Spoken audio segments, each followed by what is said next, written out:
राजा जाहीर करतो. आणि मग असा हा सीतेचा जन्म आहे. मग ती शेतामध्ये सापडली म्हणून ती सीता झाली, जनकाची पुत्री म्हणून ती जानकी झाली, आणि विदेही होता जनक म्हणून वैदेही म्हणतात तिला. असं सगळं तिचं नावं पडली. भूमिकन्या असं पण म्हणतात, भूमीमध्ये सापडली म्हणून भूमिकन्या झाली ती.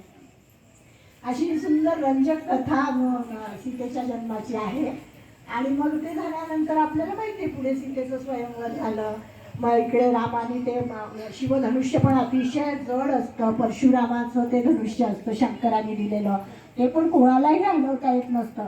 परंतु श्रीराम मात्र ते एका क्षणात त्याच्यावर प्रत्यंच्या लावतात, काडकन आवाज होतो आणि ते धनुष्य उडून पडतं.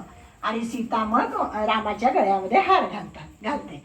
मग स्वयंवर आहे. मग स्वयंवर झाले सीतेचे. आपल्याला गीत रामायण आठवतं. काय बरं, आकाशाशी जडले नाते धरणी मातेचे, स्वयंवर झाले सीतेचे. असं स्वयंवर अतिशय सुंदर रीतीने तिथे पार पडतं. मग राजाला असं वाटतं की आता आपण विवाह व्हायला पाहिजे आमचा. नुसत्याच माळा घातल्या गेल्या ना, विवाह व्हायला पाहिजे. मग तो सगळ्यांना आमंत्रण पाठवतो. मग सगळे दशरथ राजे, कौसल्या राण्या, सगळ्या राण्यांसह ते येतात आणि मग त्यांचा विवाह पण